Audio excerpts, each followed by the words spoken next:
Halo, assalamualaikum warahmatullahi wabarakatuh. Selamat datang lagi di channel ini ya. Di video kali ini kita membahas mengenai usaha, ya. Usaha sablon ya. Kira-kira di bulan-bulan apa saja yang perlu diperhatikan untuk para pengusaha sablon ya. Ya biasanya rata-rata kalau pengusaha sablon ini namanya misalkan sablon cup lah ya. Sablon cup ini kan dia identik dengan es ya. Ada sebagiannya juga yang panas ya, cup panas itu.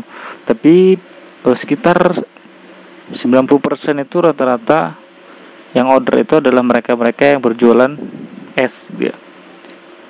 Jadi bulan-bulan musim penghujan itu perlu diwaspadai ya bagi kita sebagai seorang pengusaha sablon cup minuman. Musim penghujan ini kalau kita hari-hari biasa atau bulan-bulan biasa nggak pernah promosi. Jadi kalau pada musim penghujan ini harus lebih gencar promosinya. Karena apa? Ya itulah namanya musim penghujan, biasanya omset menurun. Karena apa ya? Karena orang pun namanya dingin minum es, mau gimana lagi kan? Minum es dingin ya. Maka dari itu ya tetap aja harus promosi lebih gencar lagi, lebih giat lagi. Misalkan satu hari satu kali promosi. Nah di bulan musim penghujan itu ya lebih dari misalkan 3 kali promosi gitu kan, pagi siang malam promosi itu. Nah itu bulan-bulan yang perlu diperhatikan.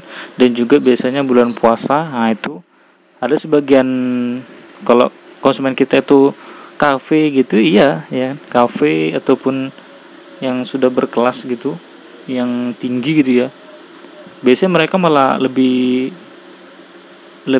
bermanfaat, istilahnya lebih banyak benefitnya, untungnya. Yang biasanya sebulan mereka order kita misalkan 2000 piece, bisa bulan puasa itu bisa 5000 piece, 10000 piece. Karena apa? Karena rata-rata orang buka puasa itu ya di tempat-tempat seperti itu yang agak mewah dikit gitu kan. Agak mewah dikit, itulah di situ biasanya lebih ramai gitu kan dibandingkan yang di pinggir jalan. Nah yang susahnya itu bukan susah sih, bisa dibilang yang ininya nasibnya kita gitu ya, kalau konsumen kita itu mereka yang berada di pinggir-pinggir jalan gitu kan, buka-buka but kecil-kecilan gitu. Nah bulan puasa mereka kalah dengan orang-orang yang jualan dadakan. Nah itu jualan dadakan biasa pakai tempat besar gitu kan, tempat besar, minuman itu ramai banyak di depan, warna-warni ya, beraneka ragam. Itu mereka kalah sama yang seperti itu. Sementara mereka berjualan hanya menggunakan booth, kemudian ya minumannya ala kadarnya gitu aja. Misalnya jualan coklat gitu kan, Thai tea dan lain sebagainya. Berbeda dengan mereka yang langsung besar ya, tempatnya besar, langsung nampak kelihatan itu minumannya itu biasanya jualan dadakan ya. Nah itu dia, mereka konsumen kita tuh bisa kalah dengan mereka. Makanya itu mereka lebih memilih untuk udah nggak usah jualan bulan puasa gitu ya. Nah itulah jadinya omset kita menurun.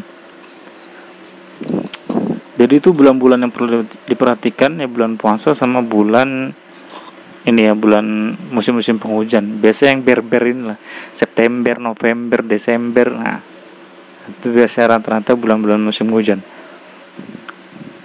Itu untuk cup ya. Kalau untuk plastik, bagi teman-teman yang usaha plastik itu ya bisa, apalagi bulan-bulan puasa itu biasanya gacor kali itu ya.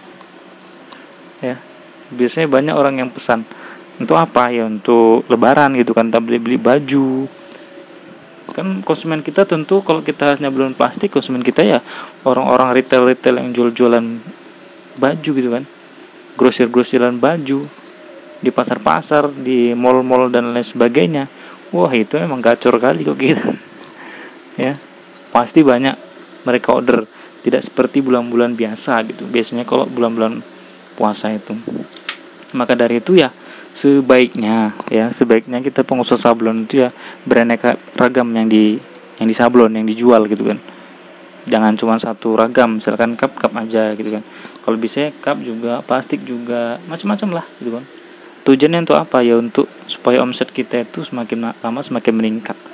Tapi kalau kita hanya bisa satu fokus, misalkan hanya sebelum plastik dulu karena keterbatasan waktu, mesin ataupun orang yang ngerjain gitu kan, keterbatasan itu ya udah nggak apa-apa, fokus aja satu, nanti besar juga nanti tuh ya. Tetap semangat aja ya, kalau misalkan orderan lagi sepi juga ya tetap semangat, tetap promosi ya, tetap berusaha, karena setiap orang yang berusaha pasti akan menemukan jalannya ya, akan mendapatkan hasilnya ya. Oke, mungkin hanya itu sharing-sharing kali ini ya, semoga bermanfaat. Jangan lupa jempol. Sampai jumpa di video selanjutnya.